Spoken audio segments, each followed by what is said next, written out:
नमस्कार, स्वागत है आप सबका हमारे खास कार्यक्रम देश देशांतर में। मैं हूं कवीन सचान। राजनीति में बढ़ते अपराधीकरण के खिलाफ दाखिल याचिकाओं पर सुप्रीम कोर्ट ने आज अहम फैसला दिया। सुप्रीम कोर्ट ने सभी राजनीतिक दलों को आदेश दिया है कि उन्हें अपने दागी उम्मीदवारों के आपराधिक मामलों का रिकॉर्ड दल की वेबसाइट समेत दूसरी जगहों पर सार्वजनिक करना होगा। साथ ही राजनीतिक दलों को यह भी बताना होगा कि क्रिमिनल बैकग्राउंड वाले उम्मीदवारों को टिकट क्यों दिया गया है और इसकी वजह सार्वजनिक करनी होगी और साथ ही चुनाव आयोग को भी देनी होगी। सियासी दलों को ऐसे उम्मीदवारों को टिकट देने के 72 घंटे के भीतर ये जानकारी देनी होगी और अगर राजनीतिक दल इन तमाम जो निर्देश हैं इनका उल्लंघन करते हैं तो इसे कोर्ट की अवमानना माना जाएगा और चुनाव आयोग इसके खिलाफ कार्रवाई कर सकता है। तो समझेंगे कि सुप्रीम कोर्ट के आज के आदेश किस तरीके से राजनीतिक दलों के लिए बाध्यता बन सकते हैं और इससे क्या वाकई विधानसभा या लोकसभा में जो दागी उम्मीदवारों के पहुंचने का सिलसिला है जो 2004 से 2019 के बीच में तेजी के साथ बढ़ा है, क्या उस पर लगाम लग पाएगी। हमारे साथ चार खास मेहमान हैं। विकास सिंह हमारे साथ हैं जो कि सीनियर एडवोकेट हैं सुप्रीम कोर्ट में और इस मसले पर चुनाव आयोग के वकील भी हैं। विकास जी, बहुत स्वागत है आपका। स्टूडियो मेरे साथ सत्यप्रकाश हैं, लीगल एडिटर द ट्रिब्यून से। सत्या, स्वागत है आपका। साथ ही प्रोफेसर सुनील चौधरी हैं, राजनीतिक विश्लेषक हैं। सुनील जी, स्वागत है। और ओपी रावत सिंह सर हैं जो कि पूर्व मुख्य चुनाव आयुक्त भारत निर्वाचन आयोग। ओपी सर, बहुत बहुत स्वागत है आपका।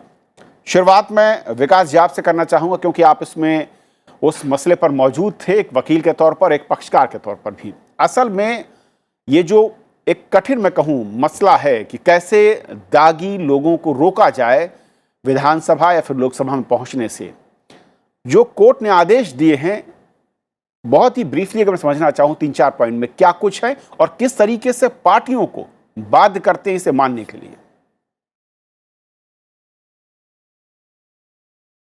देखिए, 2002 में सुप्रीम कोर्ट ने एक निर्देश दिया था कि आज से जो भी इलेक्शन होगा उसमें हर कैंडिडेट का जिसका भी क्रिमिनल एंटीसीडेंट्स है उसका पब्लिकेशन उसको खुद भी करना पड़ेगा और पॉलिटिकल पार्टी को भी करना पड़ेगा। उद्देश्य ये था कि अगर पब्लिक को बताया जाएगा कि क्रिमिनल एंटीसीडेंट्स वाले लोग लड़ रहे हैं तो पब्लिक इनको चुनाव में इनको खड़ा नहीं करेगी और इसी तरह से क्रिमिनल एंटीसीडेंट्स वाले लोग ज़्यादा इलेक्ट नहीं होंगे। लेकिन इस बहुत महत्वपूर्ण फैसले का बहुत वो नतीजा नहीं निकला क्योंकि क्रिमिनलाइजेशन ऑफ पॉलिटिक्स जो है हर इलेक्शन में बढ़ता गया और जो 20% था शुरुआत में जब ये जजमेंट आया था वो बढ़ गया 43% हो गया in the last general election ji. तो इस हियरिंग में एक कंटेम्प्ट की बात ये थी कि जो हमारे निर्देश हैं कि सारे पब्लिश किए जाए वो निर्देश पालन हो रहे हैं कि नहीं। तो मैंने इलेक्शन कमीशन के तरफ से बताया कि जो निर्देश हैं पूरी तरह पालन हो रहे हैं और हम लोगों ने सफिशिएंट नोटिस दे दिया है, सर्कुलर्स बना दिए हैं, प्रोफॉर्मास बना दिए हैं जिसमें कि सारा इन्फॉर्मेशन आ रहा है और हर पॉलिटिकल पार्टी इसको और कैंडिडेट इसको कंप्लाई कर रहा है और जो नहीं कंप्लाई कर रहा है उसको एक करप्ट प्रैक्टिस मान करके उसके इलेक्शन को निरस्त भी किया जा सकता है। उसी हियरिंग के दौरान कोर्ट ने हमसे पूछा कि आप कुछ बताइए अल्टीमेटली इसका क्या कुछ हो सकता है जो एग्जिस्टिंग कानून के दायरे में किया जाए। तो मेरे दिमाग में ये आया, मैंने कहा कि कुछ अलग सोचना पड़ेगा क्योंकि जो अभी जो लोगों को जो बताने की बात है उसमें तो लगता है कोई फायदा नहीं हो रहा है और विनेबिलिटी के बेसिस में ये कैंडिडेट सेलेक्ट कर लेते हैं और विनेबिलिटी जो पॉलिटिकल पार्टीज में जो दागी नेता है उनको हराना बड़ा मुश्किल हो जाता है। तो मैंने कोर्ट को सजेस्ट किया अपने तरफ से, इलेक्शन कमीशन की तरफ से नहीं था ये सजेशन।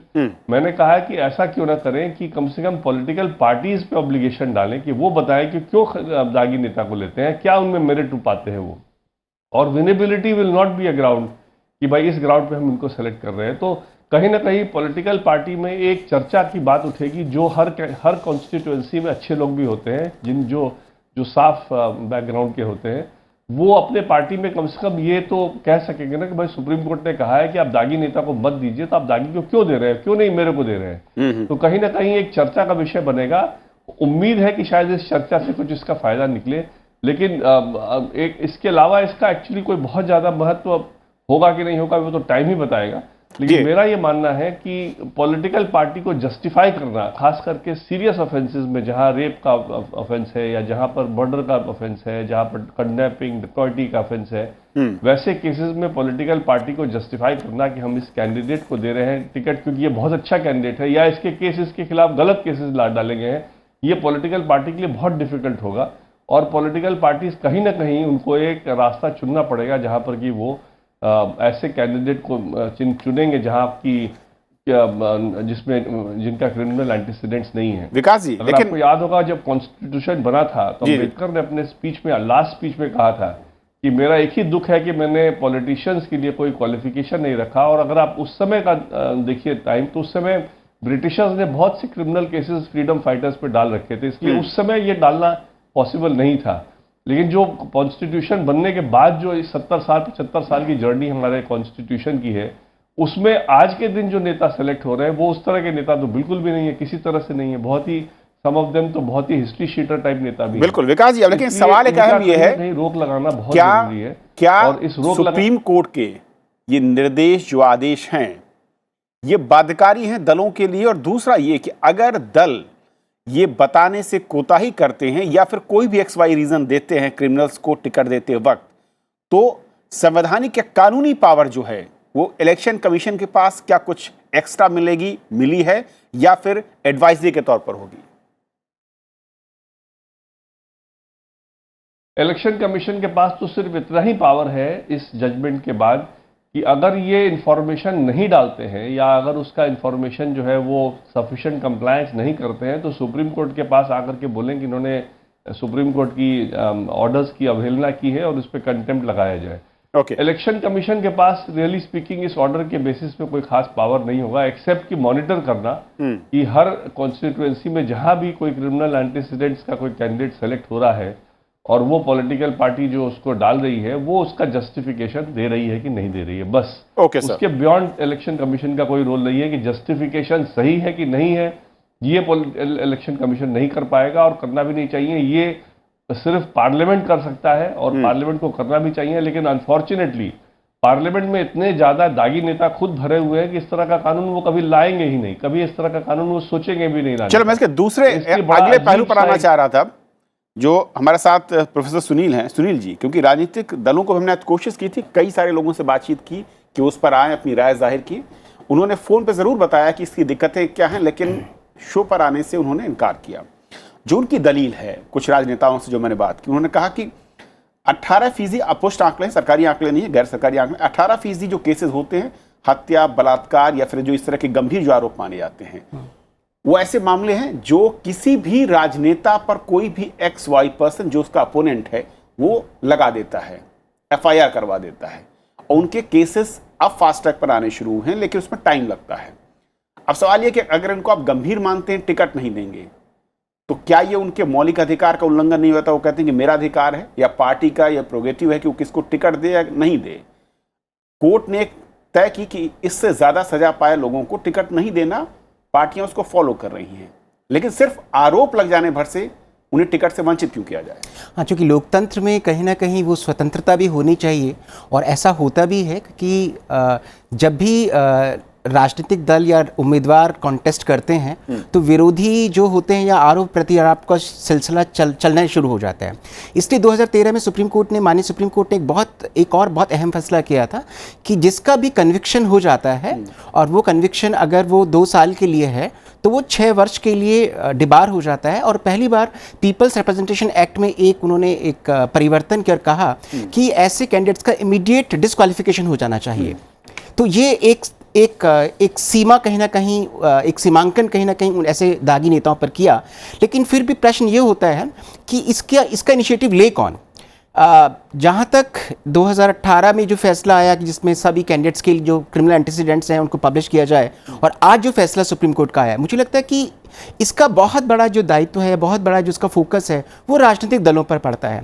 तो अगर राजनीतिक दल चाहें तो मुझे लगता है कि अब ऐसे कैंडिडेट्स को डिबार करने के लिए, ऐसे कैंडिडेट्स को टिकट नहीं देने के लिए उन पर एक कानूनी प्रेशर भी होगा और कहीं ना कहीं एक नैतिक प्रेशर भी उन पर पड़ेगा। तो मुझे नहीं लगता है कि जिस प्रकार से चलता आ रहा था अब वो ऐसा चलता रहेगा। आज का जो फैसला आया है, एक और बात, एक्चुअली ये एक लार्जर पर्सपेक्टिव से इस प्रश्न को देखने की आवश्यकता है, क्योंकि हमें राजनीति में स्वच्छता भी लेकर आनी है, नैतिकता भी लेकर आनी है, और कहीं ना कहीं राजनीति में पारदर्शिता भी लेकर आनी है।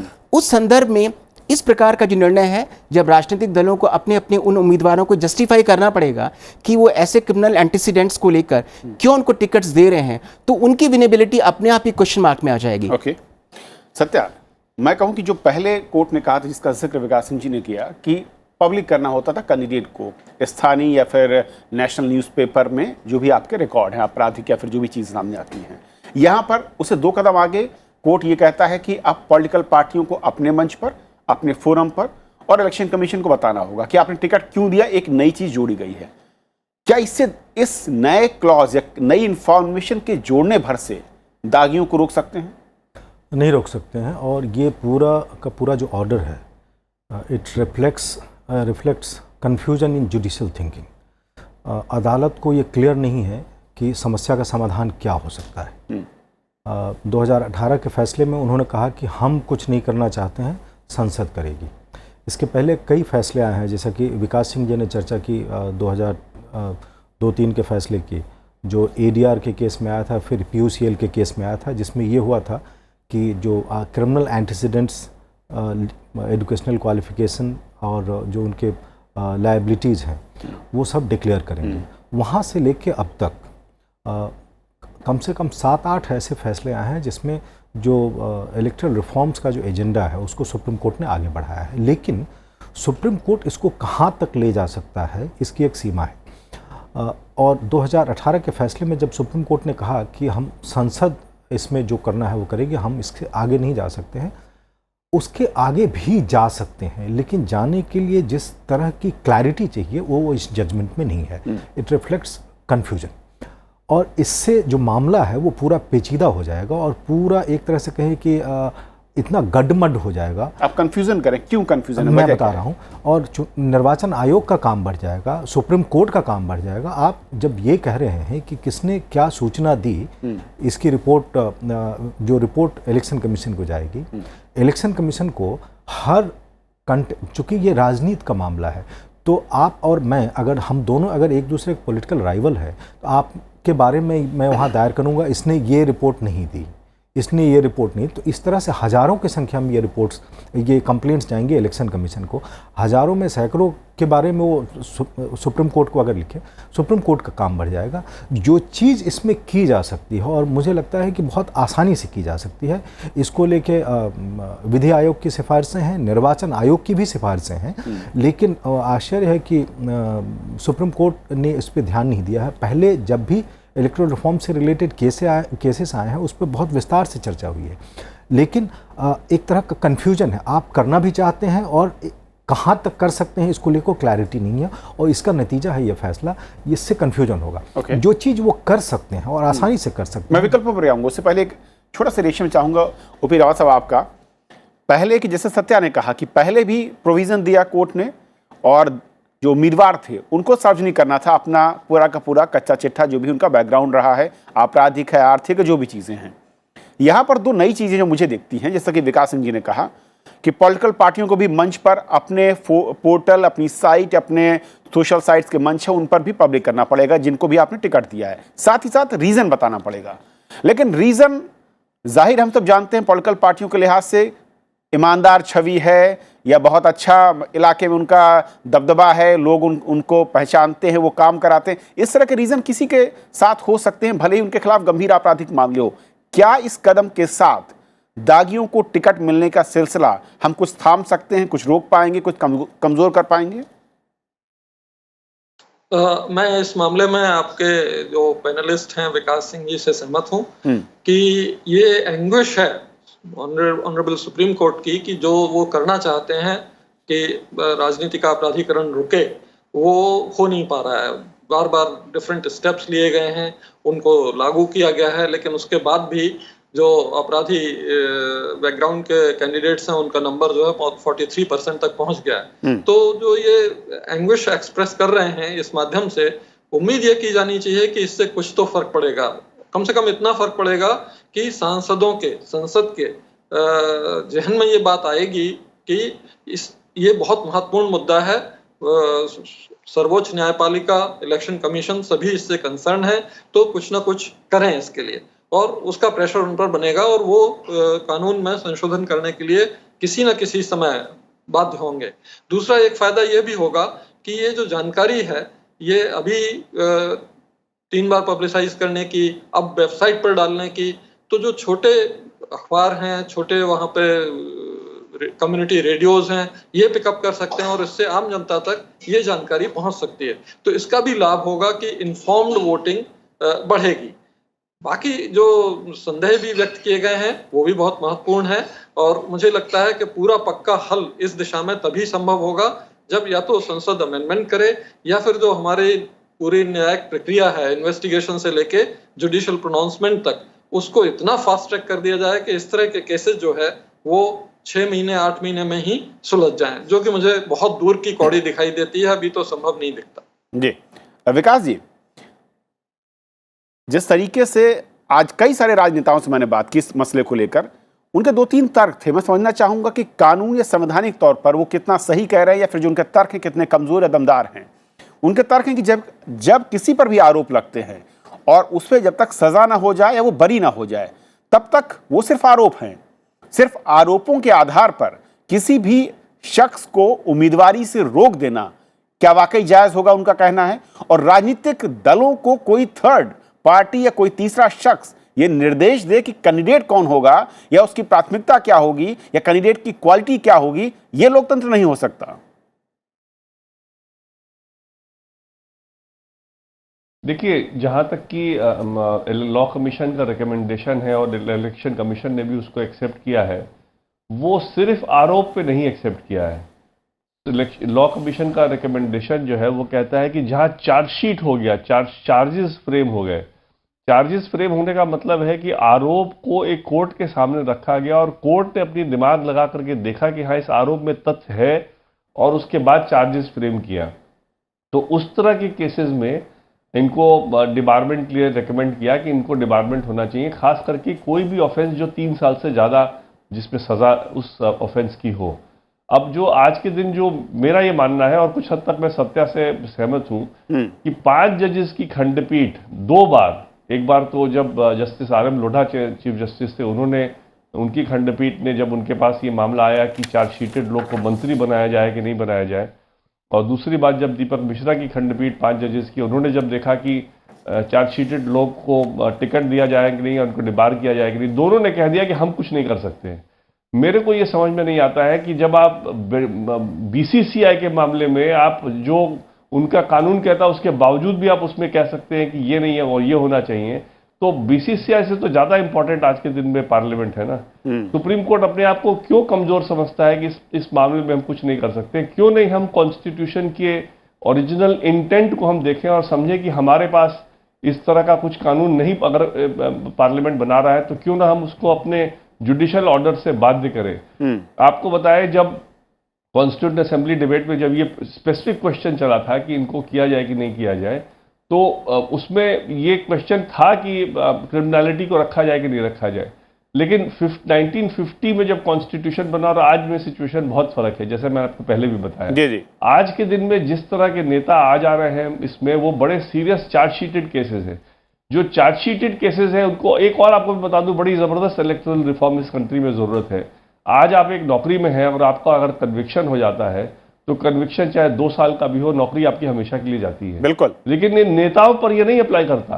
अगर 2 साल का कन्विक्शन है तो 6 साल और सिर्फ ये इनको डिबारमेंट रहता है, फिर उसके बाद ये फिर वापसी कर सकते हैं। राइट। बताइए ये कहाँ का जस्टिफिकेशन है? अगर एक ब्यूरोक्रेट, एक IAS ऑफिसर, एक किरानी की नौकरी चली जाती है और दोबारा उसको सर्विस नहीं मिल सकता, उसका एक बार कन्विक्शन हो जाए, तो नेता को क्यों दोबारा मिल जाता है राइट लड़ने के लिए, पब्लिक के सामने आने के लिए? कहीं ना कहीं जब कॉन्स्टिट्यूशन बन रहा था तो लोगों का उस समय यह मानना था कि हम अपनी जनता को इतना बेवकूफ ना समझे, हमारी जनता जो है कभी भी गलत कैंडिडेट नहीं सेलेक्ट करेगी। ये एक्चुअली आर्गुमेंट किया गया था कॉन्स्टिट्यूएंट असेंबली में। और हमने उस समय ये कहा गया था कि जब ब्रिटिशर्स के टाइम में जब कुछ नेताओं को अरेस्ट कर लेते थे तो जनता फिर अच्छे लोगों को ले आती थी और ले आते थे, तो वो एक माहौल बड़ा डिफरेंट था।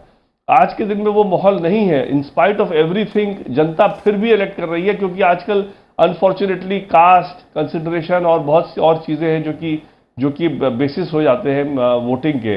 तो इसलिए अगर जनता नहीं सही लोग को कलेक्ट कर रही है तो कहीं ना कहीं एक रोक लगाने का जो सबका रिकमेंडेशन है और पार्लियामेंट अगर नहीं कर रहा है तो क्यों ना सुप्रीम कोर्ट स्टेप इन करे और उसमें करे। ओके। तो जो 2 जज की खंडपीठ थी जो सुन रही थी इस मामले को, ऑब्वियसली 5 जजेस के जजमेंट के खिलाफ नहीं जा सकती थी, तो उस दायरे में उसको काम करना था। उस दायरे में काम करने में यही सजेशन मेरे को जो समझ में आया और कोर्ट को भी लगा कि हाँ ये अच्छा सजेशन है कि कम से कम इस बात में डिबेट तो खुलेगी, कम से कम पॉलिटिकल पार्टीज को ओपन तो होना पड़ेगा कि क्यों सेलेक्ट कर रहे हैं।